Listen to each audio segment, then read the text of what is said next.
Hello, everyone. Welcome to a professionally unprofessional podcast on video games. With once again joined by my good friends Reese and Elliot. Hello, everyone. A lot of men is down here in the prison of Shawshank. Well, in case you couldn't tell, that was Reese went first and Elliot went second. Yep, that's fair. Let's be honest. I think the only people who will discover and watch this will be people who've already watched our last ones. So Yeah. so it was Gamescom the day. Now we got to talk about. So, not an event I normally go into with much expectation, but I feel like this year Jeff Keighley did a pretty good job hyping up people that weren't too hyped about this show, whilst also managing the expectations of the people that eat up any shit he puts out there. Yeah, it is normally just Jeff Keighley and his buddies for a presentation. Which always consists of celebrities. And Neil Druckmann. It's a bit like Susan Wojcicki in that case, seeing as the main thing she does is promote the fact that she knows celebrities. Mostly The Rock as well, which I find funny. Yeah, well, especially if The Rock just needs to promote his new energy drink again. When will The Rock become our friend? I'm working on it. That's like one of the few celebrities I genuinely would really love to meet. Yeah. I think for me the main one's probably Jack Black. Oh yeah, I'd love to meet Jack Black. I reckon he's a definite. I already met one of my favorites, Tom Skerr, like about a month ago. Oh yeah, which you saw due to the pictures. Yeah, which I had a meet and greet with super awesome dudes. Yeah, I imagine I had a brief meet and greet with Lamb of God. That's the furthest I've gone. And the closest I got was that I met Vic Mignogna at Manchester Comic Con like a decade ago. That's not a bragging rights anymore. That's not anymore. Still haven't met like any of the major celebrities at Comic Con now. They've always been there. Like this year the guys who played as Rimmer and Cat were at this year's one. Actually, speaking of celebrities, that's actually something I found interesting about this one. It wasn't very celebrity-focused, in my opinion, this one. Yeah, the closest we got was Kojima trying to sell us on his podcast. Yeah, but I guess to be more exact, no non-game celebrities. Yeah. Unless you want to count The Rock with his Fast and Furious game. But there's a whole bunch... I'll ask this straight up because we've got a lot to cover. Did you think this was better than Summer Games Fest? Yeah. Oh, yeah. I agree. And I think it's because expectations were managed a lot better. And I think the one thing that really hurt this one was leaks. A lot of leaks got out prior to this. Even the people there were saying like, oh, you may have noticed from the leaks. Like they weren't fully acknowledging them. I'm glad they acknowledged it. That was Randy Pitchford from Gearbox. Yeah. I'm glad he acknowledged. Yeah, you all know about new Tales of the Borderlands. Here's the trailer. I like it when companies do that rather than pretend the leak didn't happen and then expect us to all act surprised. Yeah, I mean, so few companies do that. I don't know who to point out. Nintendo. Square Enix are quite bad for it as well, I've noticed. Sega are bad about it as well. They did that, and they did it for this show as well. Anyway, Let's get straight down to it. First game was a weird game. A weird game. I have no idea about this. It's done by a super team of developers. It's called Everywhere. It was announced from an ex Rockstar developer, apparently. Yeah, no, the studios behind this have made up of a lot of superstar developers, but I have no idea what this game is. Well, it probably doesn't help that 90% of it was just concept art or talking to the devs. Yeah, but they said this game's out in 2023. From what I've seen, this does not make 2023. It doesn't. No. It doesn't. Actually, just looking at it, you don't really see any direct gameplay. A lot of it does this like sort of. It has a lot of the gameplay blend in with the logo, making it just like not very representative of what it is. Really, the sense I got from it was they're trying to make Ready Player One in real life. Yeah, especially because they were talking about unlimited player freedom. But to that point, if a game is too open and too much freedom, it loses a core narrative. Hopefully, it doesn't. Hopefully, it doesn't. Hopefully, it doesn't have the horrible death mechanic that Ready Player One does. The whole if you die, you lose literally everything. Yeah. Yeah. Seriously, Ernest Klein. That's one of the few problems I have with the Oasis. I have a number of problems with your books, but that's the only problem I have with Oasis.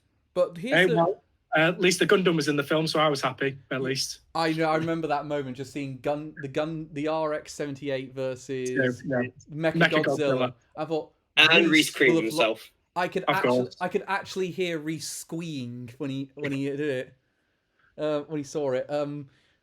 So I can't say much about Everywhere. It's there wasn't much to analyze. Not really. Again, most of if it's coming out in 2023, then I very much expect we get to see more soon. Yeah, because again, we did see it was like one nightclub and then another bit was like car racing. What is this? No idea. Yeah. This is one I would like to see come back at the Game Awards. I want to know more about this.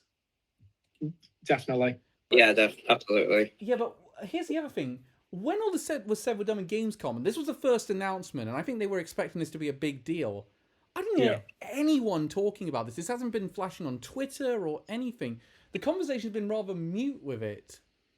Yeah, there's not a lot of hype going into it, in my opinion. Maybe the people that see it on the Gamescom floor know a bit more about it, but we're going to have to wait till more information comes out on this one.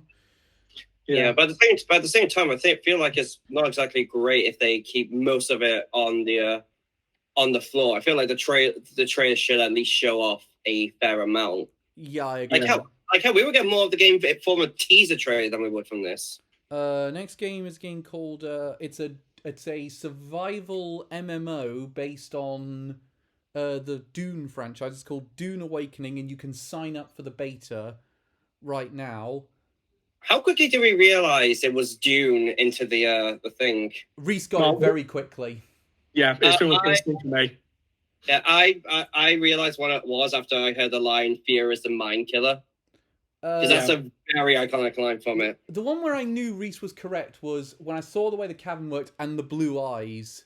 Then I knew it was just like I was just half expecting that brilliant soundtrack we got in the last film to suddenly show up, which staggered they didn't bring that in. We got a snippet of it in at the title. But it's I mean, I really liked the last movie version of Dune, but I think they might be running before they can walk with its sort of new stuff. Like there's tons of things announced about it. I'm like, whoa, calm down, guys. Can we get 2 really good movies out the way first, and then we'll talk? And also the problem was it was mostly a CGI trailer with no gameplay. Yeah, I have no idea. You can't get excited. Put it this way, I had to look up additional information to know that it was an MMO. Yeah. The trailer it did say at the end of it was an MMO. Yeah, but again, it's like I mean, yeah, it does, but I don't think the trailer. I think if you just looked at that trailer, it would not have conveyed it too well. If you just had the visuals to go off. What about it? Just says it's a game in the Dune universe. Yeah, it looks just more like a single player game, like Jedi Fallen Order. Yeah, I wouldn't have looked at the visuals of that and said, yeah, that's an MMO. Yeah. I mean, an MMO in Dune makes a ton of sense because it's a big it's all about big environments and all these different clans and all vying for either power or peaceful existence. For the spice. Yeah, I mean, actually, here's a bet for you. Who do you reckon's playing the Emperor in the next film? Because the Emperor hasn't shown up in the movie so far, and he's gonna have to show up at some point if you know anything about the last film or the books. I do not know. I have not seen the first film. In all fairness, though, I am planning on watching it just before, like pretty much the day or the night before I go out to watch the second one, and I want to read the book first. I would say definitely with the film, the book is fucking huge. Yeah. The book is like the book is like 600 pages. I mean, I'm planning on reading the Stormlight Archive next month. When you see how many pages those books are. Reese, who do you reckon's playing the Emperor? Oof. That's a tough choice. I've heard Anthony Hopkins floated around quite a bit. Well, he would be a good fit, but is he just well enough to even act at this point? That's another issue. Especially his last couple of projects he's done. Well, to be fair, they're quite good at taking some actors and aging them up. Like Oscar Isaacs is actually, you'd think with his casting he was too young to play the role that he plays in, but they managed to do a pretty good job aging him up. Yeah. We're getting off topic, so let's move. But that's because this trailer didn't give us much to work with. Next was an announcement from PlayStation, and the whiny fanboys who think that God of War Ragnarok's getting delayed got to be even whinier because it wasn't a new trailer for God of War Ragnarok that we don't need. Yep. It was a trailer for a PlayStation's answer to the Xbox Elite controller. It's called the DualSense Edge controller. I'll be honest, for me. I'll be honest, I was not expecting us to get new controls for these consoles this early. Especially, normally they wait to like the halfway point, don't they? Yeah, I thought they would have waited quite a bit. And also, more interestingly, I would have thought Sony would have put the PSVR 2 here. I mean, they did announce the day before Gamescom, VR 2 is coming in 2023, early 2023. So it's their next big project after God of War Ragnarok, which I got a weird feeling it's coming in March because they want to coincide it with Resident Evil 4 remake. My theory is that they are probably waiting. They are going to want to do a state of play entirely based around VR too. I think you're right, and I think it will come in January or February. Yeah, probably. Especially because more people will be more excited for that rather than just a new controller with slightly more responsive joysticks. I mean, I've got an Xbox Elite controller. I use it for my PC. And I gotta be honest, I only notice it with some games. I don't notice it a whole lot. Like, I actually, I've got the Xbox. I'm holding up for audio listeners. I'm holding up a Series X controller. I think I prefer the new Series X controller. Like, the D-pad is excellent on this thing. Is that the one with the D-pad's like a small dish? Yes, and it's not, and the trigger buttons are not as clicky. I mean, I'll be honest, I just use an Xbox One controller, and honestly, I like the fact that the shoulder buttons are clicky. I can see why some people like it, but I think it for me though, the DualSense controller, I mean, it's even better. The DualSense is one of my favorite controllers of all time now. Same. I've got the black one I've been using since the last one broke. But the how does your stuff keep breaking? Like, I remember you saying your PS4 broke. Now your DualShock broke. You must have been throwing it too much while playing Elden Ring.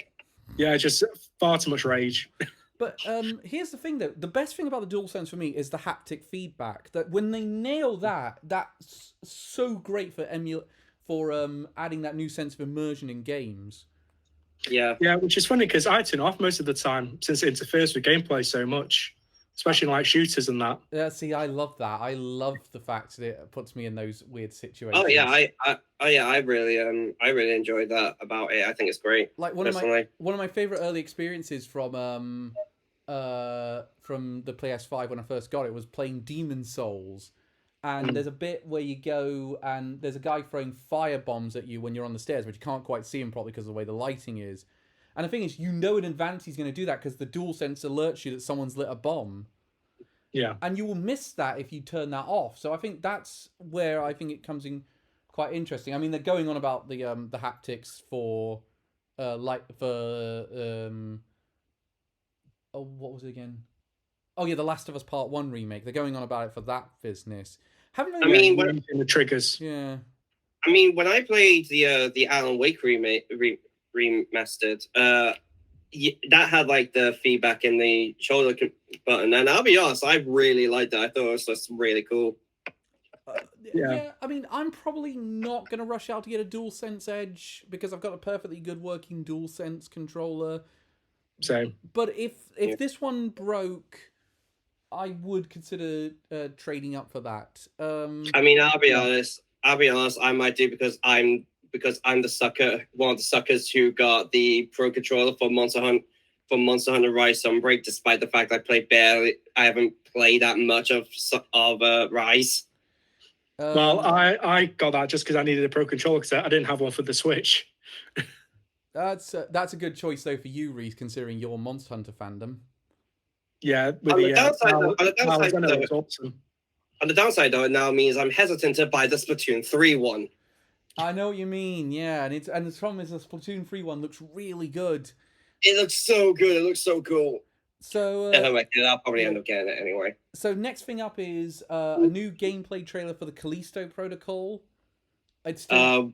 one of my most hyped games of the year at the minute. Yeah, I don't think this one showed... I know... can I call you hype a little bit, Elliot? I don't think this trailer showed much of what we didn't already know. I think it showed a bit more of the combat and how the enemies can play. Like, you know, how he shot the guy's head off, but he was still alive, and then he ripped his torso up, and you just saw a new one. I thought that was fucking gnarly as hell. Yeah, it definitely feels like I'm wondering how is Dead Space remake gonna look when it's coming out a couple of months after this. I'll be honest, I have a feeling this one will probably be better. I have a feeling Dead Space remake will probably be a bit of a disappointment. Not live up to the hype as much. I mean, I'm looking forward to playing it as soon as I'm done with Sonic, God of War, and Pokemon. So that's gonna be an interesting after playing all of those. I mean, the downside I saw was that it appears that you can really abuse the environment repeatedly to get kills. I know, but I love environmental kills in games. Yeah. Also, I think it'll be entirely worth it for the gore. Yeah. Like, holy hell, that gore is so good. Yeah. Next thing, it's a game. I don't know what to make of this one. We all was sort of taking bets on what it was. It's called the Lords of the. And then it turns out it's a sequel to Lords of Fallen. Called The Which Lords I do remember. I don't remember that either. And this I remember it. From what I remember, it's a Souls-like that wasn't very well received. And it looks like I think it came out. I think the original came out around close to when Dark Souls 3 came out. It was either just before or just after. Yeah, I found this trailer really weird as well. I haven't played it, but I've heard it wasn't great. Yeah, I also had the problem again of no gameplay, just CGI. And I don't know what to make of that. Yeah. Next was a sequel, Moving Out 2. The sequel is coming out in 2023. Looks pretty good. I didn't play the first Moving Out, but I heard people say it's up there with things like Overcooked for good couch co-op. Yeah, I did see some people playing it on stream on Twitch. It did look fun. It does look like kind of a cute little fun game, yeah. Oh, good. Next game was Hogwarts Legacy. We're not going to discuss it because we morally object to Ralph. It exists. Moving on. And even if you were into Hogwarts, and even if you were into it, this game still looks really bad. And it's going to be full of microtransactions with the building and crafting mechanic. Twats. I mean, I was half an hour late to it because I was walking the dogs. Just before it started, and as soon as I saw that trailer, I was like, yes, skip. Yeah. Next trailer though, one that we talked about leaking out. But it's coming out way earlier than I thought it would be. It's new Tales from the Borderlands. The sequel to Tales from the Borderlands comes out October 21st on all platforms. Yeah, well, it's not surprising to be coming out in only a couple months. Yeah, especially with an entirely new cast as well. I don't think anyone's coming back from the original games. Yeah, it's a new cast from what they said, and they brought back a lot of people who worked on the original game from Telltale. Yeah, which is always good. I didn't. Yeah, definitely, absolutely. I didn't spot which studio it is that's making this one though. Give me a sec. Well, we know at least part of it's still Gearbox itself. Oh yeah, but Gearbox is publishing it. I'm not sure they've developed it though, in house. I'm wondering. I mean, the trailer looked okay. I'm very lukewarm on Tales on Borderlands in general. It's not my favorite franchise. It's still Gearbox working on it. So it's Gearbox have done it in house. But I mean, how do you guys feel about this one in terms of like? I don't know how much. I know Elliot, you quite like Borderlands. I don't know about you, Reese. So what are your opinion on Borderlands? I've really only played the original one just so I could use Brick, but the series is good and it is a charming art style. I've only played the second and the third one. I haven't. When I say the third one, I mean like about an hour of it. I haven't really played any of the Tales from the Borderlands, but I've heard good things about them, so it's definitely interesting. Yeah, and I've just checked the end of the trailer as well. It's also coming to Switch, which means probably another cloud version. I don't know about that. I mean, the last one wasn't. Borderlands games came over pretty well, and the original Tales of the Borderlands are on there. Yeah. The graphics don't really have any major changes because of like how the art style works. Yeah, you got. So like Persona 5 is not a cloud version for Switch very easily. Yeah, but the points on those ones are one: Borderlands is never a graphically intensive game in anything you put it on.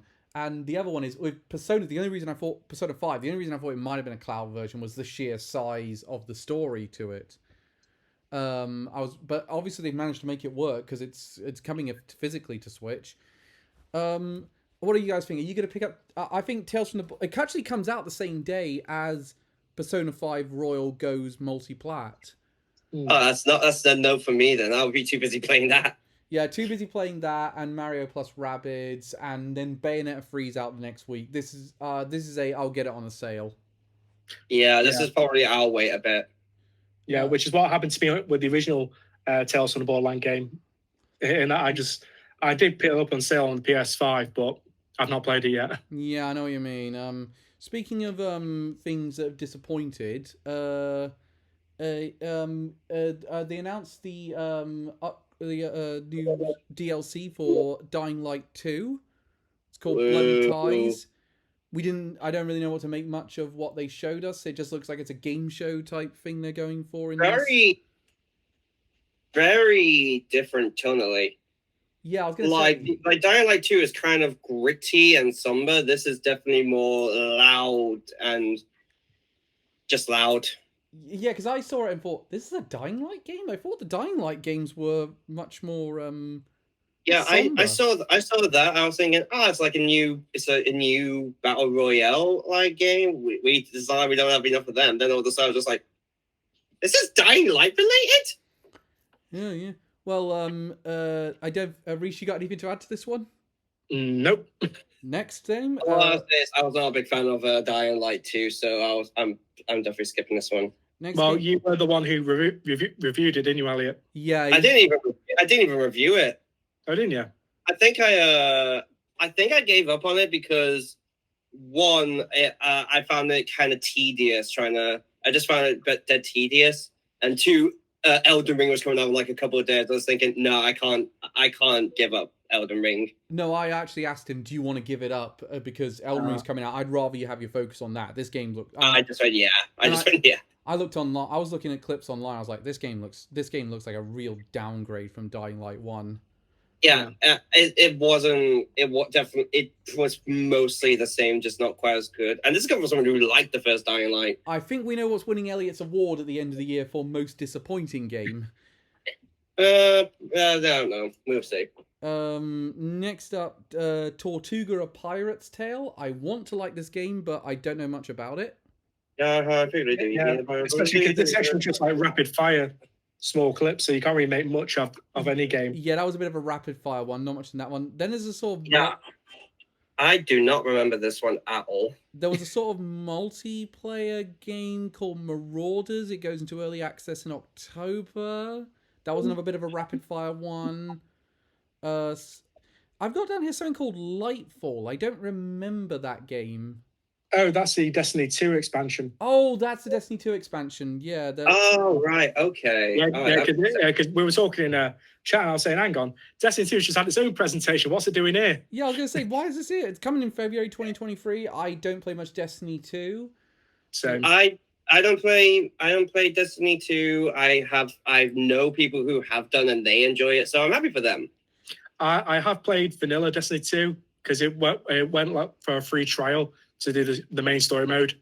I did it. I can't remember anything from it. I remember I played a bit of it. I quite enjoy. I did enjoy what I played, but I just thought, nah, is this something I'm going to need to put a number of hours into in order to like fully enjoy it? It's why I still haven't gotten into Final Fantasy 14, despite how awesome that game looks. I know what you mean. Yeah, I really want to get into Final Fantasy 14, despite the fact I just don't have the time for an MMO. Yeah, same. It's one of those games that just gets better with multiplayer. But if you play solo, it's pretty shallow of a game. Right, I see what you mean. It's kind of the same with a lot of MMORPGs. I remember like that was the case with Warcraft and whatnot. Yeah, that's what made me fall out of World of Warcraft. I didn't have that many friends playing it. Yeah, one of the best single player ones was the Star Wars: The Old Republic one. Yeah, that's a shame that's gone now. No, it's still going. Oh, it's still going. Is it? Oh Yeah. wow! You would have thought like Disney or EA would have dropped that by now. Yeah, people were expecting Disney to pull the plug, but it's still going. Well, which is funny because it ties into Legends, not the current Disney canon. Which makes it even more fun. It's the only EU thing that's still going. Yeah, I mean, other than the fact that yes, I do still call it Legends EU because to me that is still canon. Also, while on the subject, of course, KOTOR remake is now Move Studios, which is quite worrying. I was worried when I first heard of like the delay. Look, here's the thing though. How bad was the thing that Aspire showed that 2 people were fired over it? Yeah, well, especially when it came out about that, the main writer, how was that woman? It was infamous going on Twitter just hating men. Oh yes, I remember the one involved the backlash. The one who was involved in High Guardian Spice, right? Yeah. Yeah. And people were saying, if she's the script writer on this beloved classic of a game, we don't want this game now. Well, I don't know what's going on in that one. We're gonna obviously have to wait a bit for KOTOR remake. Next one though, this was the highlight of the show for me. The big one. Sonic Frontiers new trailer, and it has a release date November 8th, the day before God of War Ragnarok. Which also links early. Yeah. It's gonna be a struggle for Calvin to decide on which he's gonna play. Yeah, no, so honestly, that Axia Collective is gonna be just like, yeah. You're fired. Yeah. You can't, unfortunately. I actually sent a message after the trailer went out to the group saying, "Forget Axia Collective, you won't see me that week." that month, depending how open it is. Also, depending on I've got major all the game. It's also submitted to me. I've got to finish Bayonetta 3 in a week. Oof. Now It can be done. I beat Bayonetta. I think honestly, I think it'd be Bayonetta 2 in like a day. Yeah, but the point is, I'm going to turn down to easy mode a lot sooner than I normally would this time round. But that being said, You turned down to easy mode? I had to with Bayonetta 1 on the Switch. It was so difficult at one point.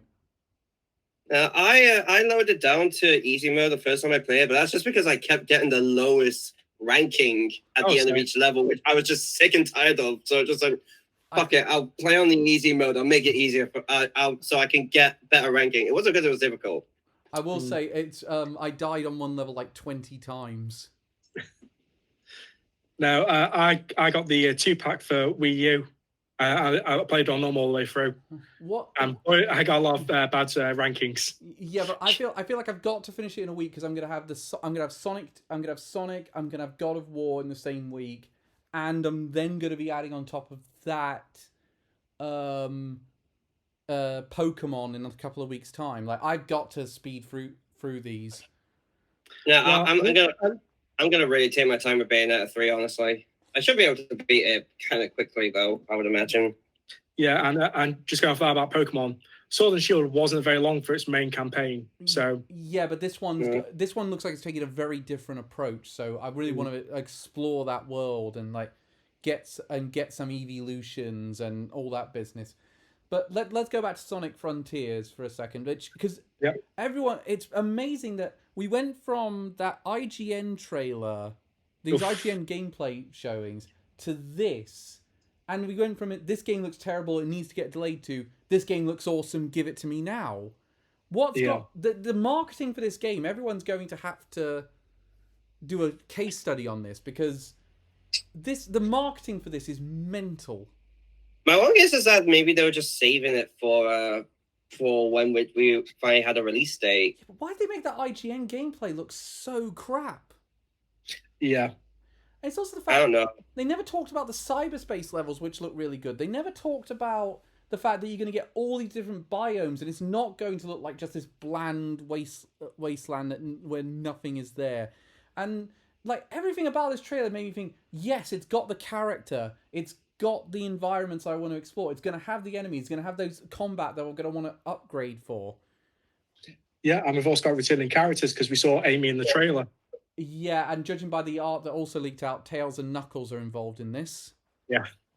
Damn you, Japan. But what do you guys think of the new little kid who's the villain on it? Oh yeah, the evil lolly that everyone's fanboying over. I don't know if that'll be. I'm not fully sure that'll be the villain. I'm thinking maybe it'll be like Shadow. It'll start off as a villain and then probably go on to Sonic's side. And then it turns out there's a bigger villain in the whole thing. Yeah, I know what you mean. Anyone else notice it's got... Which will turn out just be Eggman in disguise. One of the things I noticed was it has the swirl in its hair. That's the Dreamcast swirl. Ah. Oh, that's cool. Yeah. Yeah, no, that's Sonic says it's okay. You shouldn't beat up on little kids except when they're throwing giant Lovecraft robots at you. Then it's okay. I must be honest, this did get my hype up for Sonic Frontiers. Oh, same. I pretty much went from zero to like a medium level of hype. Yeah, I'm still going into this thinking this will be an okay Sonic game, 3D Sonic, but this won't be my favourite 3D Sonic. Yeah, you've saw Sonic Forces for that. Here's the thing, though. What do you guys reckon the Metacritic score is going to be? Because Sonic Generations holds the highest score on Metacritic for a 3D Sonic. And that one was... That's Metacritic score is... Hang on, I'll find it here. Normally it's when you first bring it up. Well, if you have trouble getting up, Cal, you should see a doctor about that. Funny. Oh, now the highest one is the Xbox 360 version, and that has 77 on Metacritic.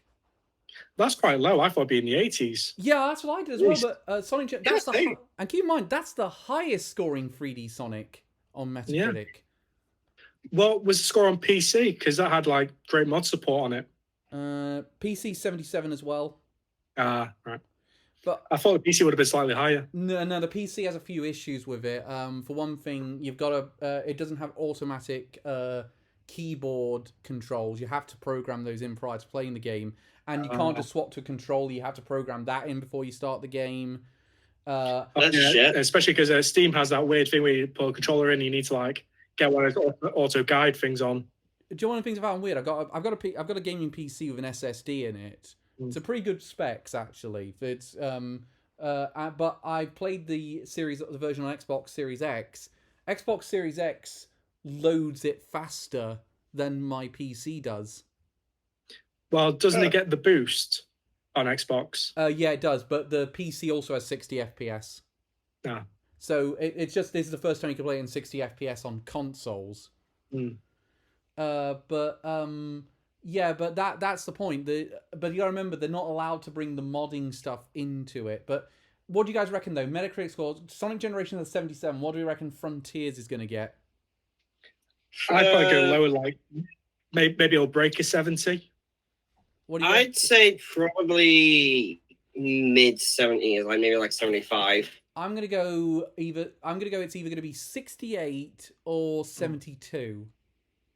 Critics don't like 3D Sonic most of the time.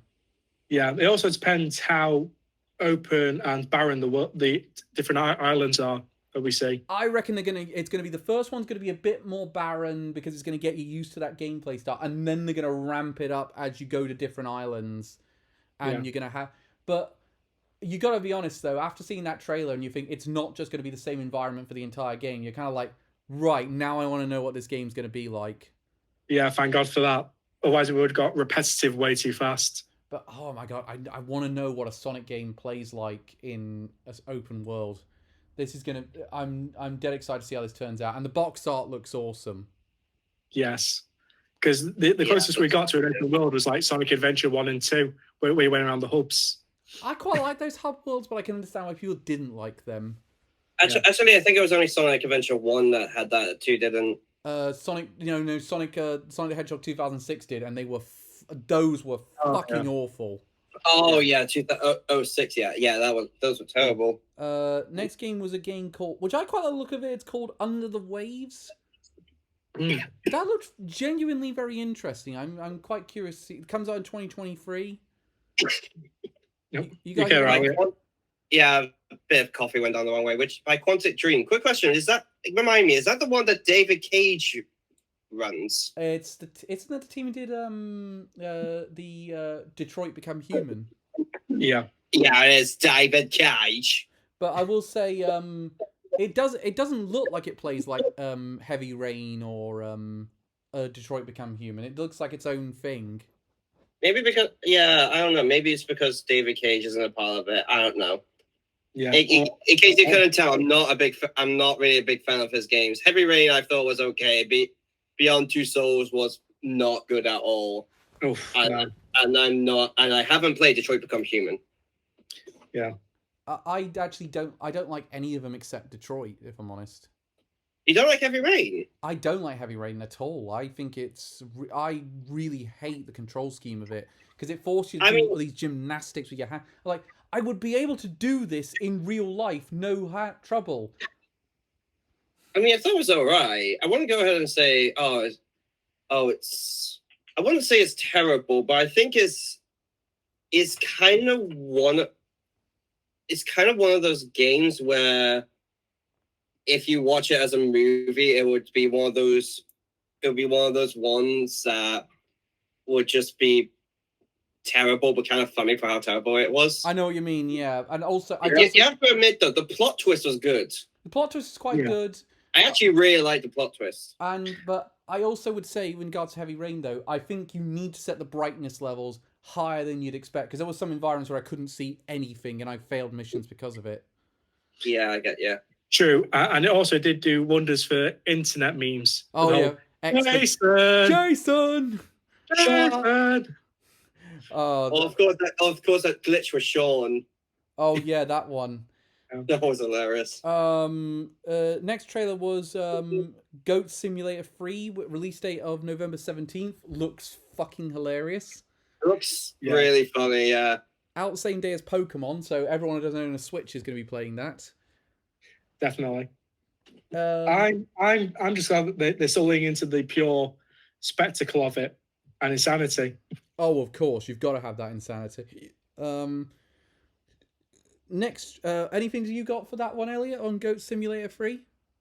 Not really. Just looks funny. Yeah. Definitely looks like it's definitely banking on this meme status. Next trailer was a trailer for a sort of like multiplayer shooter called Friends vs. Friends. Wait, that was the next one? Yeah, that was the next one. Oh no, sorry. No, the next one was Monkey Island. Yeah, the next one was Monkey Island. What you want? Shit, I've gone way too far down. I've missed 2 games there. Let's get Friends vs. Friends out of the way now, since I've brought it up, because I don't have much to say on it. Didn't look very good. I will say it definitely feels like it's sort of taken from Neon White with the whole card weapon mechanic. That's the thing that interested me in it. But again, Neon White's done that so well. I'm going to struggle to do another game now without a mechanic. Neon White was so fucking good. It did really well with it. So it's going to be tough to top that. Yeah, like literally, I can only see this being popular with furries and no one else. Next, so let's all Animal Crossing fans. So let's go to Return to Monkey Island, which when we did our podcast on the Nintendo Direct Partner Showcase, where I was the only one who really knew about it, about the legacy of it from Luke. No, I knew about Monkey Island. I knew it had like a massive legacy with it. But I think I was the only one who actually played the original Monkey Island on it. Yeah, probably. I said I thought this game might miss 2022 because they didn't put a definitive release date on it. It's put a definitive release date now. It's September the 19th. Pre-order and you'll get horse armor. Free horse armor. Free horse armor. that has no use in the game whatsoever. So I am definitely going to pre-order. Just to tie into the meme of the first ever DLC, which was horse armor. So yeah. So now we got a couple of things to discuss about this game because developments happened between the two podcasts that we've done. But what do you guys think? September 19th release date? Yeah, it does seem reasonable now, given the state of how it looks. And also considering the fact that like it's coming out so soon. If it was like 3 months from now, I'd probably be a bit skeptical. But I feel like if it's this close, I'm probably like, yeah, we're definitely nearly done with it. It does look like though it's nailing the humor that was in Monkey Island. It does look Yeah, it's really definitely. funny. Now, what happened between our last podcast? Well, a lot of people said, sort of around the time we were doing that podcast, and it didn't really sort of come out until after I'd finished editing it, which was that people hated the art style for it and actually harassed the creator off Twitter. Because Idiots. Oh, for Christ's sakes. Because we can't have nice things, apparently. What do you guys think of the Because art people style? on the internet are dicks. Yeah, I'll agree with that one. Now, let's take that aside. What do you guys think of the art style? Because I did notice reasonable people complained about the art style. I thought it looked great. I don't understand the complaints about the art style to me. Yeah, I think it looks good. It's nice, clean, and sharp. It's very distinctive. Elliot? I think it looks all right. I don't really have anything to complain about with it, honestly. Yeah, and it fits the Monkey Island aesthetic. I don't get the hate for this one. This game looks fantastic. I'm definitely pre-ordering it. Love me some Monkey Island. I'm looking forward to playing another one. The only thing I personally think people are just complaining because it's a Switch and PC game. Yeah, I think normally I get the Switch version when it's done that one, so I play on the go. But given that Monkey Island is a point-and-click game, I might get the PC version, so I actually have the whole mouse to click on things. Yeah, I think PC is probably the best way to go with point and clicks. Yeah, because the Switch isn't the best. Like I tried to play Civ 6 on Switch, and there's no substitute having a Joy-Con for a mouse. Even with the touchscreen, I don't think it works that well, and I don't like using my Switch's touchscreen because I don't like smudging the screen. It's kind of also the same. That's kind of the thing that made The World Ends With You on Switch not very good. I know what you mean. That the final remix is one. I was like, oh, thank God they fixed this for Neo: The World Ends With You. The one thing it kind of makes me subtly hoping that we get a remake of The World Ends With You in the style of Neo. Oh, I'd love that. Yeah, so that would be amazing. A remake then. Oh, I'm petitioning for that. Elliot's got the right idea. I'm off to Square Enix. Goodbye. I mean, a remake of a remake. We're already getting that with The Last of Us Part 1. Here's what I would still have more reason to exist than The Last of Us Part 1. Yeah. Here's the thing though. I have played a point and click game on the Switch, which is Secret Files Tunguska. And it's very clear they just put the mobile phone version on the Switch, and it controls like piss. Play the Steam version; it's so much better. And they have removed the you can't get the ending glitch. Well, again, at this point, the only point and click game I've really played is Grim Fandango, and that was on the PS4. So I don't know yet if I'll pick up this one. I'll probably just see what the reviews for it are like. I might be reviewing it for the site, so I'll let you know. Reese, what were you going to say, man? Just saying that. Otherwise, I think the closest thing we've got is new Pokemon Snap as a type of point and click. Yeah, but even then, it's not really the puzzle-solving game like Monkey Island. But even then, it could get away with that. I'd say it's more like a rail shooter rather than a point and click. I miss point and click games like Broken Sword and Zack and Wiki and Grim Fandango. I'd like this to create another resurgence in them because they seem to always get a resurgence, then go away, then get a resurgence, then go away. I'd like them to get a resurgence this time and kind of stick. Yeah. Then after that was game by studio Unknown Worlds. Moonbreaker gets early access on Steam on September 29th. Didn't really know what to make of this one. It's kind of a survival construction game set in space. Yeah, and we were talking in chat, and I was saying I'm pretty sure only Elliot knows who this man is. Yeah, I wasn't interested in this game until I saw Brandon Sanderson show up. And Some of you guys probably don't. Some of you lot probably don't know about me because I don't really mention much in the podcast. But I'm a very avid reader. Brandon Sanderson is my favorite author. Literally, so I just went Brando Santo. Okay. On that note, Elliot, have I got the wrong game now? Because I can't believe he's doing a sci-fi story. No, it is him. Yeah, I've got the trailer up. Yeah. Yeah. No. He's actually done.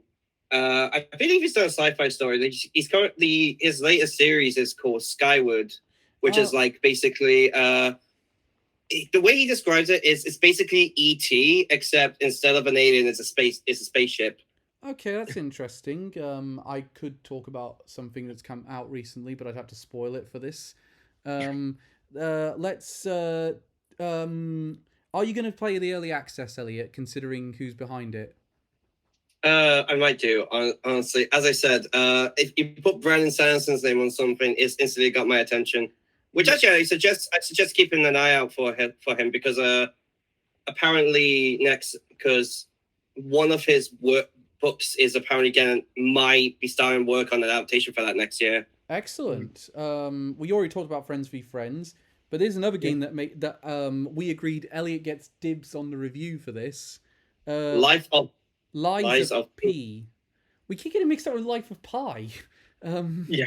But they very different projects. Yeah, it's. I had no idea before this trailer saw it here that it was kind of a Pinocchio. It was a Pinocchio story. Yeah, it looks like it's Pinocchio set in this kind of dystopian steampunk world. Yeah, with like French Revolution vibes. It looks awesome. Holy hell, this looks fucking great. And to know this is coming to Game Pass on day one, like, that's going to keep me on my Xbox Game Pass subscription. Wow, that's a top quality title coming to Game Pass. It is that's an instant day one download for me. It looks awesome. Reese, we've now kind of got you into the Souls franchise with Elden Ring. Yeah. What did you think of this?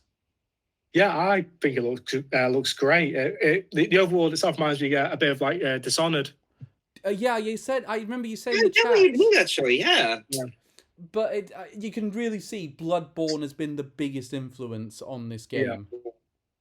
So at the same time, for me, it's currently in that case it'll be fighting with Themisia, which is currently up where we're going as one of my favorite non-FromSoft Souls games. It is awesome. So is it me, or does the character design for Pinocchio look a lot like the guy from the new Dune film? Oh yeah, it does kind of. It does look. Yeah, it does look like a Timothy Chalamet. Yeah, that's it. That's his name. I completely blanked on the name. Do you know what I find weird? I thought the actor who played his role in the original Dune film was older than him. When I took a look at them, I thought, they got an actor who's around the right age. And he said, actually, they're about the same. They were about the same age when they took the role. Yeah, which I always find. He looks fucking way too young. Which is weird because he's about the same age as you, Elliot.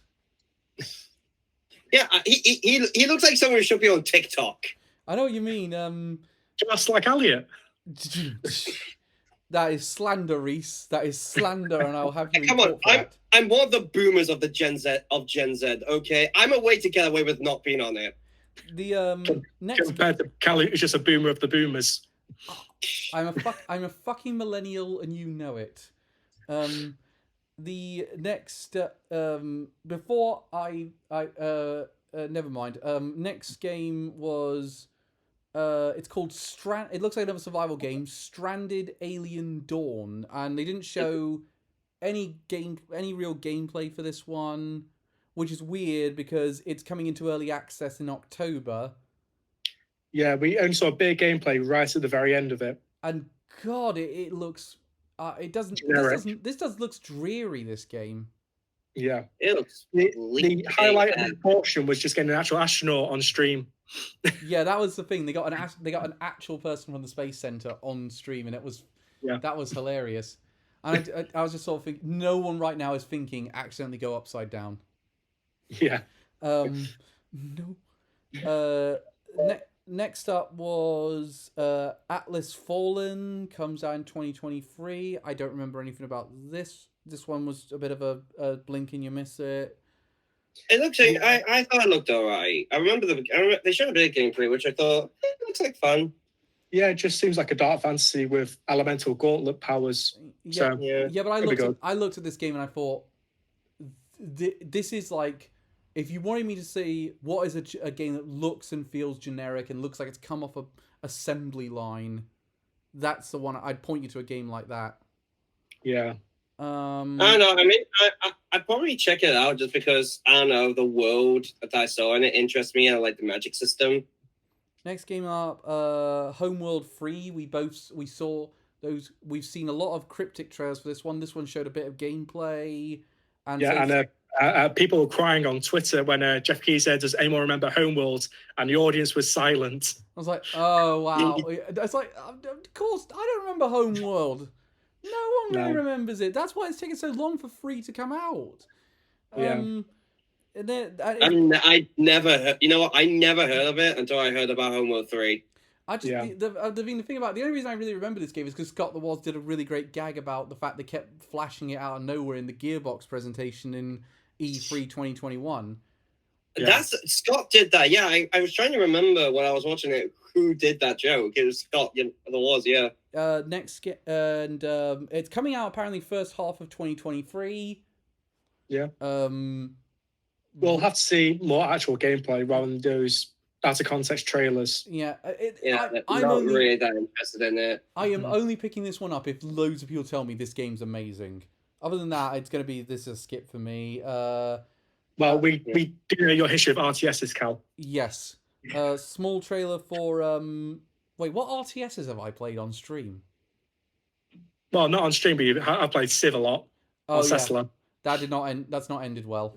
The closest thing to an RTS I play is Brutal Legend. Awesome game. Yep.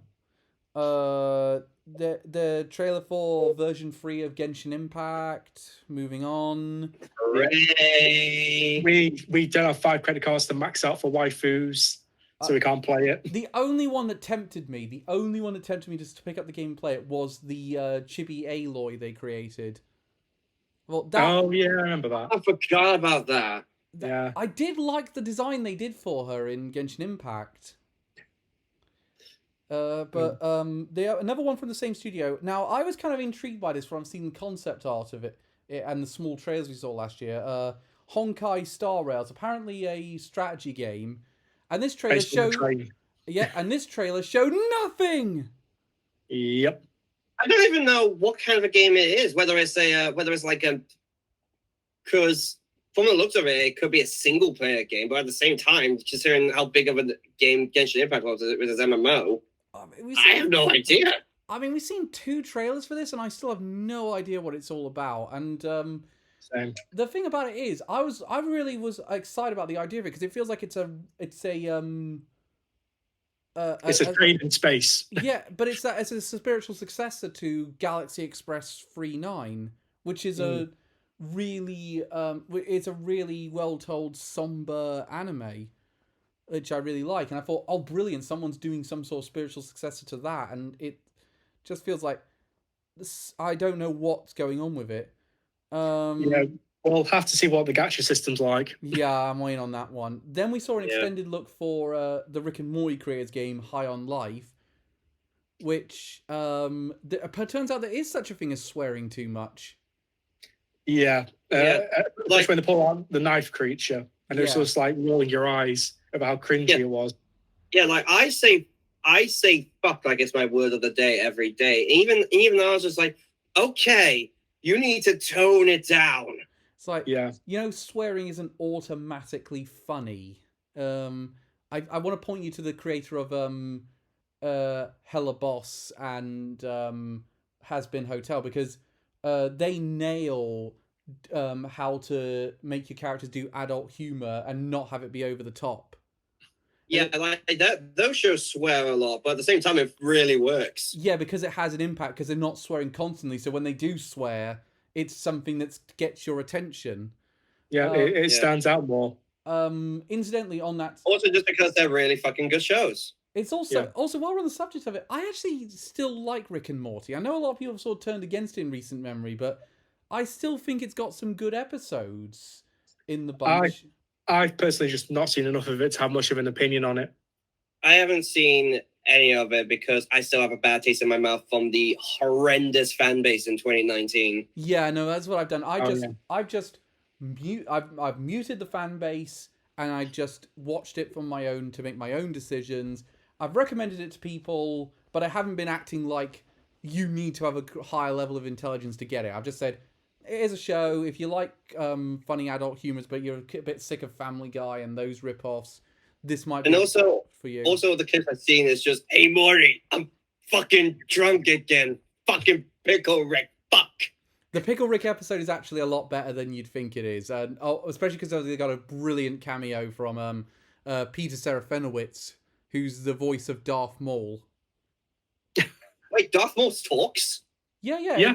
In Phantom Menace. In Phantom Menace, Peter Serafinowicz does the voice for him. Does he only have like one? Doesn't he have like one line of dialogue in that though? Two lines. At last, we shall reveal ourselves to the Jedi. At last, we shall be. Oh, revenge. Revenge is the wrong film, Maul. The weird thing is, Peter Serafinowicz, and also he plays Pete in Shaun of the Dead. Yeah. Oh. Yeah, the obnoxious roommate who dies in the shower. That guy's the voice. That guy's the voice actor. That guy's the voice actor for Darth Maul. Yeah. Oh, that is amazing. That is amazing. Yeah. Well, until he got to the Clone Wars and they brought him back, then he was played by Sam Witwer, who plays Starkiller. I think he plays him again in Star Wars Rebels. I'm not sure. I'll have to look that up. Oh yeah, sorry, spoilers. Darth Maul's in Star Wars Rebels. Yeah, well, Darth Maul's one of his popular characters. Of course, going to find excuses to keep bringing him back. Which is what I find funny that Darth Maul is one of the most popular characters, despite the fact he's the most screwed over character in Star Wars. Oh, massively, yeah. Especially after Phantom Menace, he just goes batshit crazy on the garbage planet for years and gets spider legs. Next lot is then we had a bit of a scissor reel of a whole bunch of games. I actually missed a whole bunch of them because they were going so fast. So they had Warhammer Dark Tide, that gets a more extended trail later. More promotion for Vampire the Masquerade Blood Hunt. It starts off with that really unfunny VR sketch about a woman eating something for like 5 minutes. Oh yeah, that was terrible. GTFO, Metal Hellslinger, which got a lot of love in the anticipation categories for awards. Yeah, but they did it dirty here because they didn't play any of the soundtrack. Which is one of the big things for getting that. Which, by the way, by the way, how good does Metal Hellslinger look, though? Oh, it looks so good. It looks awesome. Have you played the demo yet, guys? No, not yet. You're going to be hooked. You're going to be hooked on it as soon as you play the demo. It is. It's a demo for on PC, or is it just PlayStation? Steam? I believe it is on Steam and on PlayStation 5. Yeah. And definitely check out then, because I feel like this game I can only play on PC. I will not be able to play that on console. Yeah. Next, then they also showed V Rising, which is a game I've tried it out. I know Skill Up was really big on the sort of early access version that we're getting at the minute. We also forgot to mention PUBG has an advert in 2022. That's still going. Yeah, there'll be a mobile version of it. God, Fortnite isn't as popular anymore. Who knows? Now I may be with with Goku and then his came ha. Yeah, the Kami Yamami or whatever that guy's the Kami Yamala. Do you think that guy genuinely did troll the internet, or is he just been caught out and he's pretending now that he? Well, it's not so much a troll when he just makes himself look like a massive idiot in front of everyone. It is a bit of a weird cell phone. It's a bit I honestly don't know, because he screwed saying the Kamehameha so badly that I feel like it has to be kind of parody because the Kamehameha I can kind of understand. Kamehameha. That's different. Even if it is real, it's kind of like I've got you by shooting myself through the head, and the bullet goes through and hits you. Yeah, it got that bad. Even Sean Schemmel, the voice actor for Goku, made fun of him on Twitter. It's like to do a joke from Russell Howard's Good News. It's like your dad, but hiding in the cupboard for 3 years and going, "I'm just kidding. I was hiding, Dad. It's been gone 3 years. Mum's married." Next, Hard Space Shipbreaker. Apparently, it's got something. It comes out in September. Yeah, You know what? All of these like have so little significance. The list I'm on doesn't even have them. Yeah, that was not great. It felt more like they were just advertisements. Which imagine the irony of that. Having advertisements at a showcase that is just advertisements. Yeah, which is funny because at the end it says it's got a low like high praise from like game critics and everything. That I've not heard anything about that. Me neither. Advert for PC Game Pass. Then they showed a new trailer for The Expanse, the Telltale games, coming summer of next year. I've not watched enough of The Expanse to care about this. Same. All I know about it is that they're based off like a 9-book series. That's about it. Then they showed a trailer for the team behind Friday the 13th, the game, are making a Killer Clowns Out of Space game. From outer space. Yeah. Who the fuck would have thought we'd be getting a Killer Clowns from Outer Space game? I know. I had to send that message. Like, I just want to check. Everyone else saw that, right? I haven't been. Ren didn't spike my drink. Yeah, I have no idea where this came from, but I'm so happy because it's such a great, terrible film. Oh yeah, it so is. Oh my god, yes! It's like one of those perfect, so bad it's brilliant films. Yeah, that's why I was talking to Nikki at the time, and this was the only thing that got her excited. You know, when I saw like the way the kid was dressed up first, I was just thinking, is this a Back to the Future game? He's dressed just like Marty McFly. Yeah, really. And the game called Scars Above. Not much to that one. No. Not really. Just I'm going through it. I thought I can't remember much of it. From what I saw of it first, it thought, is this like a Returnal thing?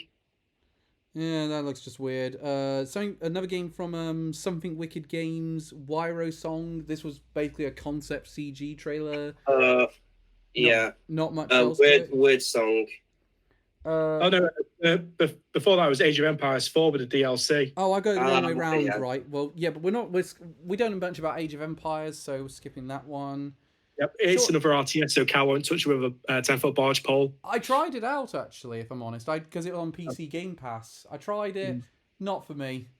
I mean, I struggle to really get, after Total War Rome, there's never been an RTS I've really gotten into. And even then, it doesn't really work for me. It's just kind of like, wait. I mean, don't you play Civ 6, don't you? Yeah. Yeah, but the weird thing for me is with Total War Rome, it's kind of like, well, you just told me phalanxes are really good against these units. Now I've done them against these units and they're all dead. Well, how does this work? I don't understand.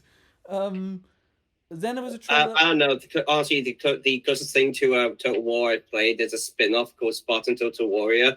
Seriously underappreciated game, by the way. It's really fun. Was that PS2 game, the hack and slash? That's the one. Yeah, that one, the hack and slash. That was seriously underrated game. It was fucking awesome. It was my favorite game when I was growing up. Next up, it's a trailer for Gotham Knights. Comes out October 21st.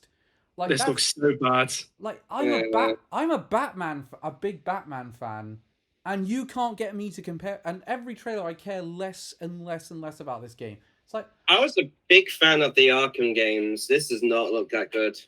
No, the combat is slower and worse than the Arkham games.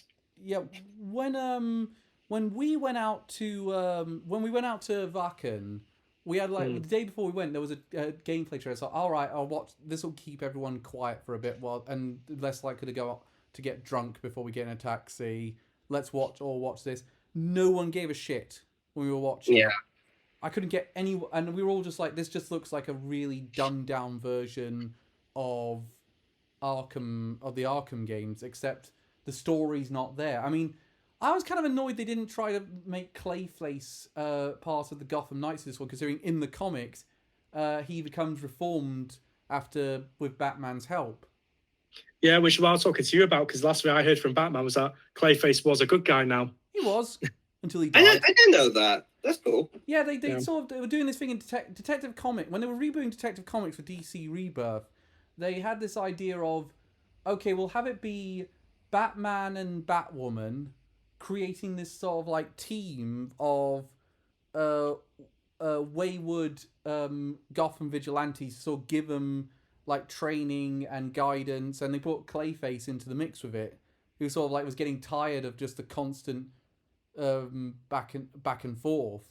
So and he and it wasn't like this was a scheme or anything. He genuinely reforms. Yeah. Until he dies. Yeah, because the one thing in comics, we can't have character development be permanent. Yeah, no, don't worry.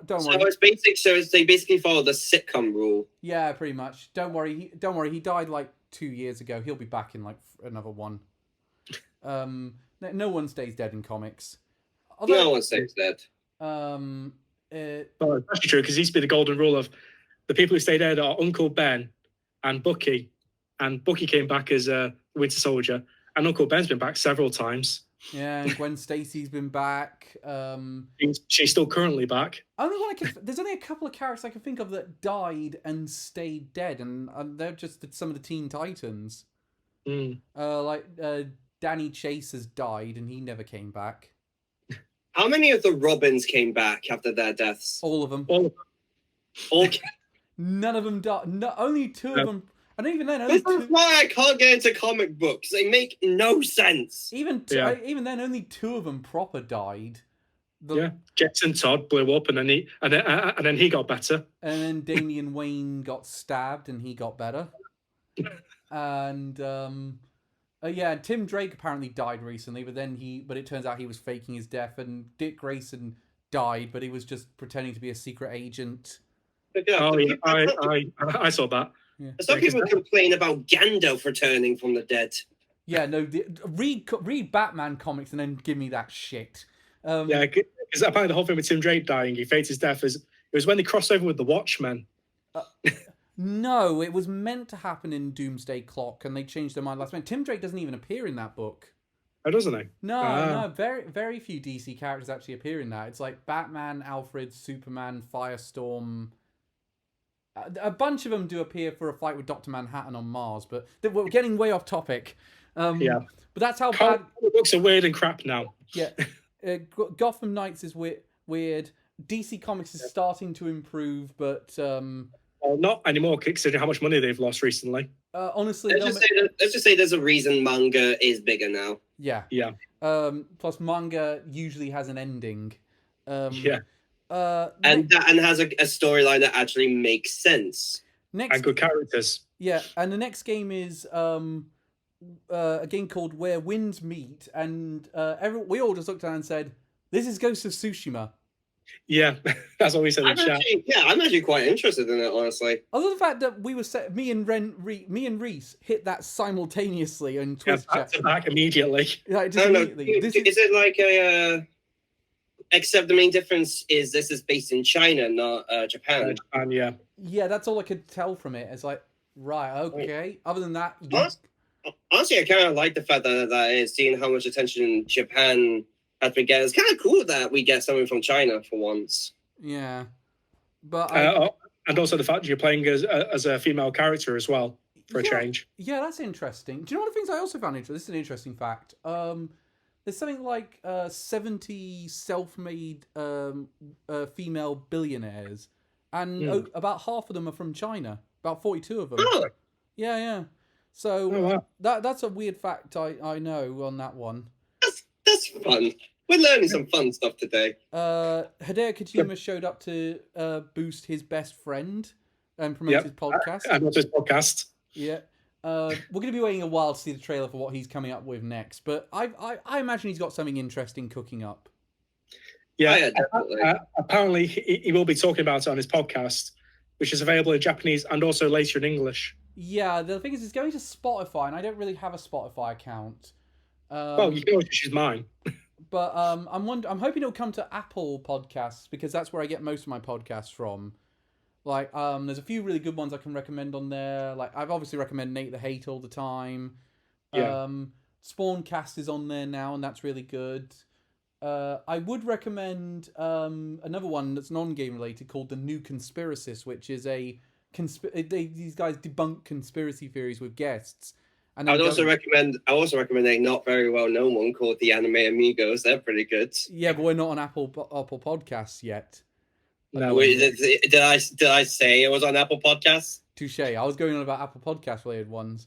Yeah. So with that shameless self promotion out the way, I might listen to Hideo Kojima's podcast, but I want to wait for some talk about it. Game called Park Beyond comes out in 2023. We got a trailer for this, I think. Didn't we get it in the Summer Games Fest? I think there was one in the Summer Games Fest. Yeah, we did. Yeah, and is it just me? Or was it the exact same trailer? It is different because it's showing off the more modular designs for the buildings at the end, which was new. But other than that, also looking at the rise, this is just a number of OSHA violations.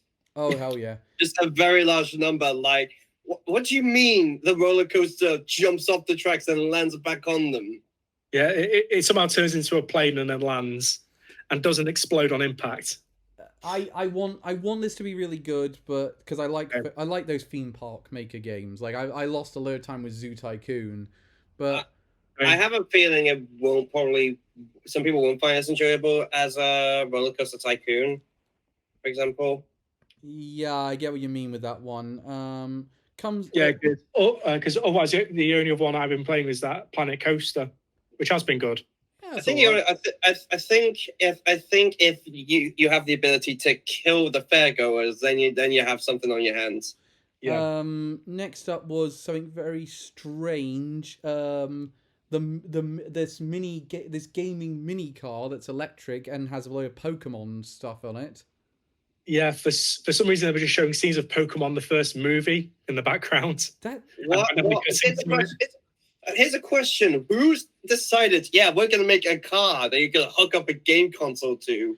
Yeah, I'm imagining driving along and having and keeping it still. That is going to be really hard. No, I mean the only person that will benefit will be the person next to you. How difficult would it be to see them playing fucking Elden Ring or something, and you just trying not to backseat game, just like, oh god, he's the face of Radon right now. I have some really good advice for him. Just watching it, since it's Pokemon themed, it'll only allow you to play Pokemon games in the car. You just reject not even other Nintendo games, just Pokemon. No. Actually, I have a feeling that it will just be Pokemon Go. You won't even be able to play to play like Sword and Shield. It's just Pokemon Go, and you'll like it. It'll just be only Pokemon games that feature Pikachu in them. You've got to have. Well, that's Sexy Girl of Darkness gone. Yep. You've got to have way less sense than money to buy this. Yeah, definitely. So Nintendo at this point just has too much money. Next game, another trailer for Warhammer 40,000 Dark Tide comes out on November 30th. Yeah, that looks good. It's getting a lot of hype from fans and people in general. I'm glad Warhammer fans have got something to cling on to, but I'm not a big Warhammer fan, so this didn't do much for me. What about you two? I pretty much have no knowledge of the lore. It's pretty much just Ren who talks about it to me. Yeah. But it looks good. It's like Left 4 Dead style. Yeah. It's funny for me because it's a lot like Warhammer for me. It's a lot like League of Legends, where I have interest in everything but the game itself. Yeah. I think I'm with you on that. So with Warhammer, I don't know. I might be interested in getting this game. I'm interested in the Warhammer world and whatnot. Next up was Blacktail. Comes out in winter. Woohoo! Every day they're out. No, let's end there. No, it's what kind of game is this? Though, like a co-op puzzle game, I think. Yeah, this was a confusing trailer for me. I don't know, first person Horizon Zero Dawn, but in a dark version of Wonderland. Yeah, I don't really like this one. Next trailer, Crossfire X is getting an update, and I can hear Microsoft beating that dead horse. Yep. Crossfire X is just the biggest blunder of Microsoft this year. It should not have released that badly. I don't even remember it at all being released. I don't even remember hearing about it. It came out in February on Game Pass. I picked it up for a little bit, and I couldn't play it for more than 2 hours. It was that bad. No. Oh, God. Like, it's probably the worst thing I've played all year. Well, you played it. You played that for longer than I played Mario Strikers. Not because I dislike the game more. Another flop. Yeah. Not because I dislike the game more, just because I just haven't played it that much. Next It game was up. so bad. Next game up. Dorf Romantic getting its Switch version in September. Yeah, I have seen people play that before on YouTube. It's like a fun, small tile game. Yeah, that looks interesting. Yeah, so you basically just keep going until you run out of tiles or you fail the game. Okay, I might try that one out. It reminds me a bit of a tabletop game called Carcassonne, if you've heard of that. I know what you're about. There's a game called... next one up was The Outlast Trials. It's going to have a closed beta in October. This does not feel like an Outlast game. No, especially the whole game multiplayer. Yeah, what the hell is this? And the weird thing is, I've had people that work for me asking me about Outlast 3, and I've kept saying, Outlast 3 is not happening. This is... Someone asked about the PTSG, didn't they? Yes, we got a lot of questions about Outlast 3, and I said, well, the next thing is Outlast Trials. I'll let you know what's going on with that one. Now that I've seen more of it, I'm like, nah, save your time. This does not look very good. Yeah, it does not look great, like, at all. It sounds like it looks like one of the Joker's wet dreams. Yeah. Okay, I think we got to wait to see what people say about the closed beta on that one. Next up was a sort of shooting game show from Embark Studios called The Finals, which this left no impression on this. me. Yeah, I don't think it had any gameplay, did it? No, it didn't. Just the announcement of it. Which is, cool, but I'm not interested. Yeah. And then we get to the final trailer, which was... I think this would have had more of an impact if it hadn't been leaked. But yeah. Dead Island 2, very good game to end it out on. Look, this time it's going to be set in Los Angeles, which, as Reese pointed out, sort of messes with being called Dead Island. And it immediately made me flash back to that clip of The Simpsons about Monster Island, saying, I thought they said it was just a name. Turns out Monster Island is actually a peninsula. Something that definitely got me kind of interested is that they're kind of inspired by, I think they said, the Hammer movies. Yeah. Yeah, it looks cool from what I've seen of it. I mean, I wasn't huge on the first Dead Island, but this one looks like it's doing quite well. I haven't played much of the first one, honestly. I think I played about an hour of it at a friend's house, but that's about it. Reese, what about you? I played a little bit of the original like years ago when it first came out, but it looks like more inspiration from like GTA, Saints Row type of humor. Yeah, definitely. You kind of got you got the impression of that in the first trailer.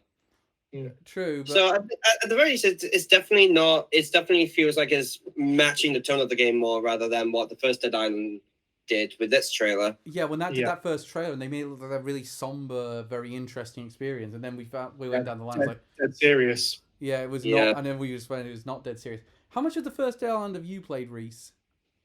It was only a couple of hours. I didn't get through it. Yeah, I want them to. It comes out February 3rd. If there's not much coming out around that time, I probably will pick it up because it will get me through things. But I feel like I want this game to be good just because people have been waiting so long for it more than anything else.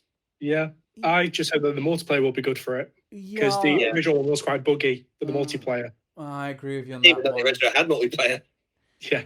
But it looks alright. I'm glad they showed some gameplay as well. Which I just looked at the gameplay and went, "Yep, that's a Dead Island game." Yep. Yeah.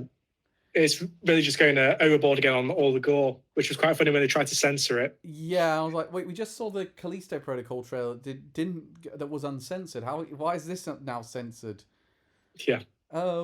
So that was Gamescom. Overall, I thought it was better than Summer Games Fest, but it didn't fix a lot of the problems I have with Jeff Keighley video game presentations. Yeah. Well, at least it didn't spend half an hour on Call of Duty again. Oh yeah, that's a plus. Or at least they had the better ending then with the fucking Last of Us Part 1 remake. Yeah, no, I've heard a lot of people, which is weird because I've heard the internet's a bit divided. Some people, the people like us are saying the same thing, but there's a lot of people who are saying no, Last of Us Part 1 was a better ending. No, it was not. No. How many of them are die-hard Last of Us fans? That's the point. Yeah, but because you need to, because there's something I learned about the interaction with the Last of Us community on Twitter. They will damn you to hell if you call that series anything less than the second coming of Christ. Oh yeah, no, I don't interact with people that go that far with it. No, it's way too toxic for a fandom. Yeah. Actually, I won't say they're toxic. I say just more just pathetic. Yeah, I'll be honest. But here's the thing, though. I feel like the show was too long. I think you could have cut a whole bunch of this and benefited it. Yeah, I agree. I think they easily could have cut all these purely CGI trailers. Yeah, maybe cut it down by like 30 minutes, making it an hour and a half. I think that would have been more palatable. Yeah, I also feel like maybe they should have cut. I'd say they should have cut out like the quick strings of games because I really don't remember much from them. No, yeah, I agree. So on that note, what was the highlight of the show for you guys? I'll start with Reese on this one. Probably the Sonic trailer. Elliot, what would you say was your highlight? Give me a sec. I'm gonna quickly go back through. All the way back for the 2-hour thing we just discussed. Liza P, definitely. Oh yeah. I'd probably say with the second place being Moonbreaker again, just because Brandon Sanderson's been a part of it. For me, Liza P was great, but I was really impressed with Sonic. So Sonic Frontiers was the highlight of the show for me. I mean, that's not surprising coming from me. I mean, you're the diehard Sonic fan of us. Hence why Sonic Origins is the stream starting tomorrow. Yeah, I was really just impressed with the redemption they've done for it. Yeah, it is weird how much of redemption that has had. Obviously, the biggest problem I also have with Keighley shows is Nintendo's just not really there on any level. No. Like, I think it's just because I think Nintendo preferred to do their own thing.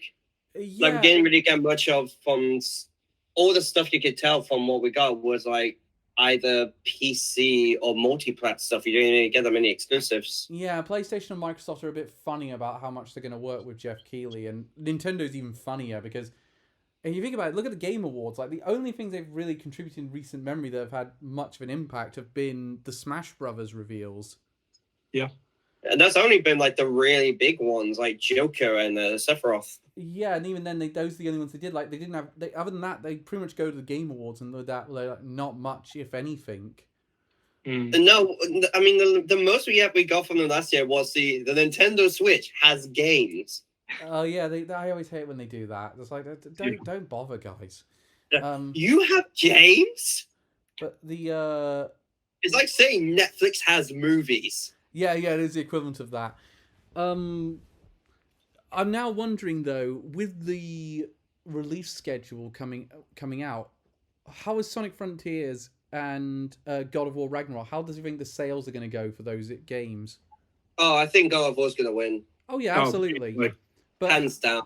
How badly is Sonic Frontiers going to be affected? Is Sonic Frontiers going to get a minor dip because of it, or not much of one? Because these obviously target very different audiences.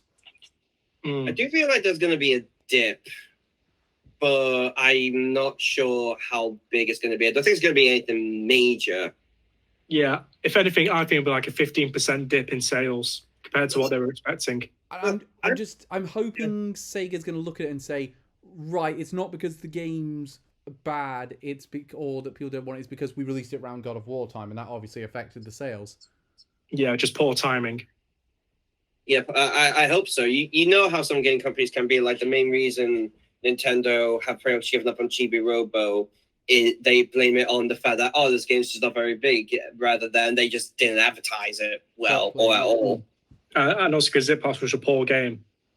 But there's also the fact of, like, you should not have hung all your hopes on a game that's completely different to all the other ones that you made and said this is going to be the franchise savior. Yeah. Maybe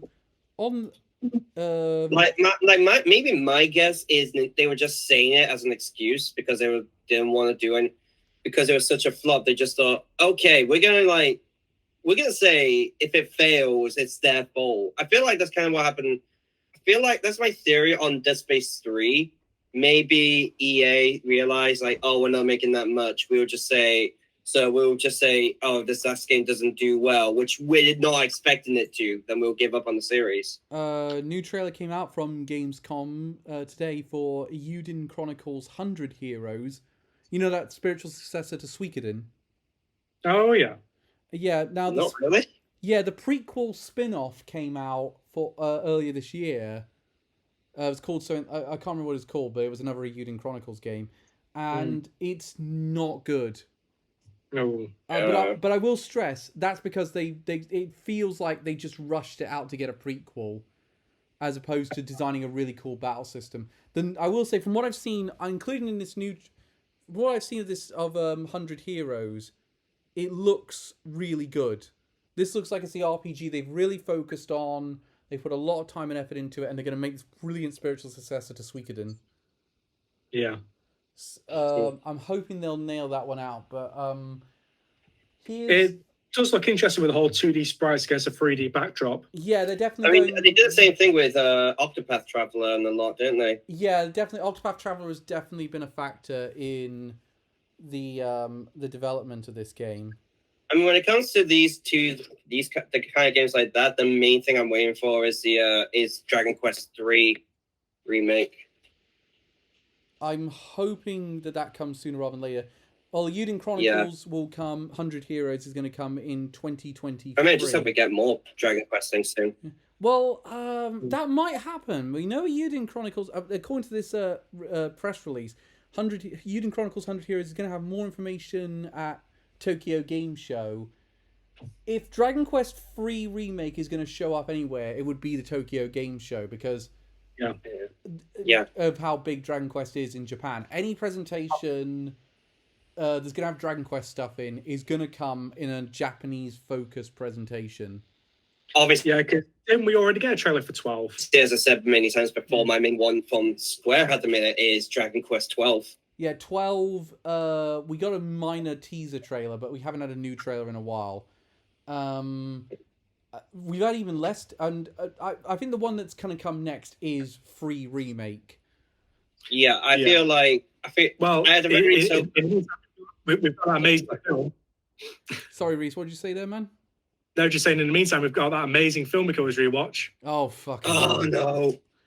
Again, I like that film until the ending. Yeah. But moving very, very swiftly on, here's the thing about Tokyo Game Show for you guys, because that's the next big event we got to talk about. Yeah. So Tokyo Game Show is going to happen. Now, because of the time of these events, we're not going to cover them because they're often at very ridiculous time periods. And Tokyo Game Show is not for announcing new games. It's for updating us on games that companies have already announced. So Square Enix is going to be there. They're probably going to show up with things like Final Fantasy 16 and Dragon Quest stuff. Probably a bit of Forspoken as well. They're going to show a new trailer for Forspoken.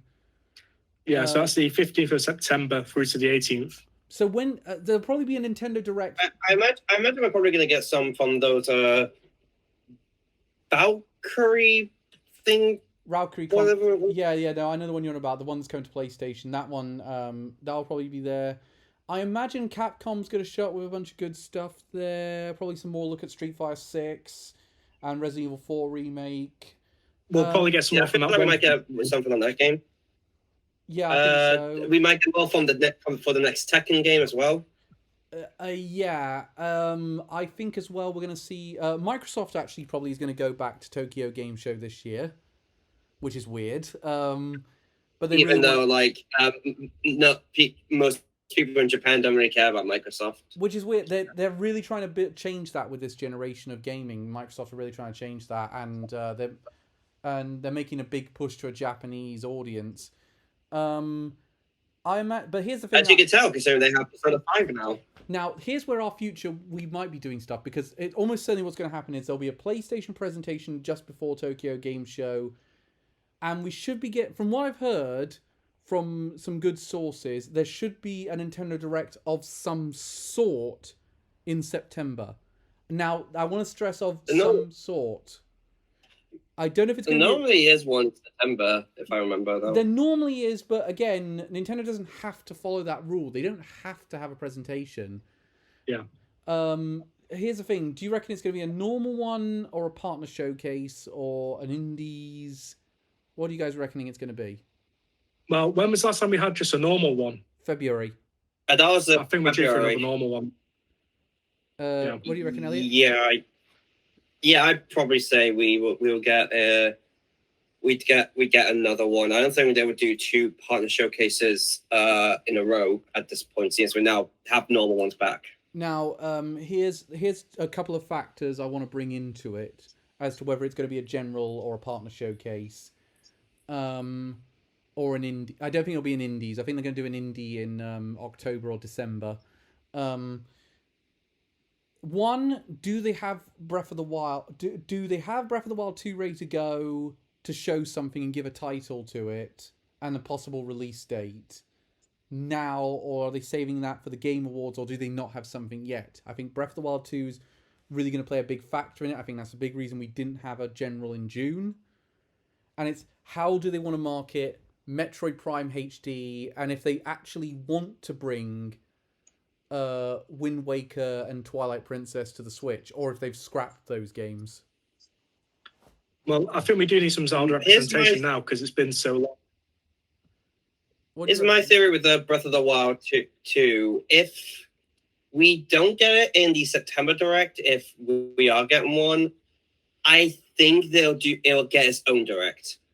Yeah, or it'll be at the Game Awards. Because I don't see Splatoon 3 getting its own Direct, and Xenoblade 2 getting its Xenoblade 3 getting its own Direct, and Breath of the Wild 2 not. Yeah, no, I agree with you. I think Breath of the Wild 2 at some point will get its own Direct. I don't doubt that. Will it be in this general Direct is the other thing. Now, also, I think it'll be so bad from what I've heard, they've completed Wind Waker and Twilight Princess and have just held on to them. Imagine just saying at that point, we're going to scrap the whole thing. And I think they will scrap it if it's not out this year. Yeah. Or at least for the Switch, as we know it. And depending on...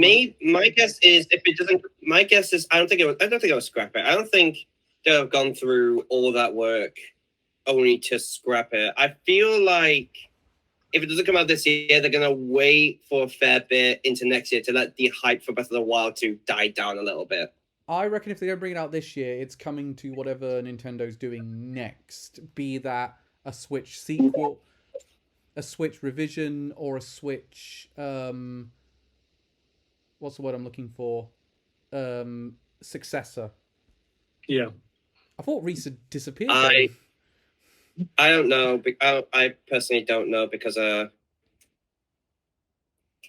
I feel like we're still quite a way away until we get like a successor to the Switch, or like a new model. The OLED came out only last year, and I feel like it'll be at least 24 before we get any sign of like a successor to the Switch. Personally. Oh yes, I agree with you. I agree with you completely on that one. I think the absolute earliest we'll see anything like that is holiday next year. Yeah. Absolute earliest. Even then, I think Elliot's right. It's 2024. Yeah, definitely. But here's the so I also imagine we will cover a PlayStation presentation. The rumor mill today is it's September the 8th is the PlayStation presentation. Yeah. Yeah. So the day before Splatoon 3 comes out. That's fun. Yeah, that sounds about right to me. So I think the next two professionals are going to be whatever Nintendo decides to do next, unless it's an indie, in which we don't cover indies because we don't have enough to say on on them. Yeah. If it is an indie showcase, it'll be a real slap in the face. And whatever, and of course PlayStation and whatever Nintendo does next, those will be the next professionals. There will be an Anime Amigos later this week. We're covering our favorite things and our best and worst duels in Yu-Gi-Oh. Yep, just the original series though. Yeah. Yep. Because okay, well that's one of my duels. That's one of my duels off the table. I was gonna pick one of my 5Ds, but okay. Just put G. You could just do. We'd have so much material with GX. Then. Yeah, and Zexel. Yeah. Oh god, fucking the infamous tomato duel. Oh fuck. Oh no. So tune in for more of that. Thank you very much for listening. We'll see you next time, guys. Goodbye. Goodbye, everyone. Take care, yo.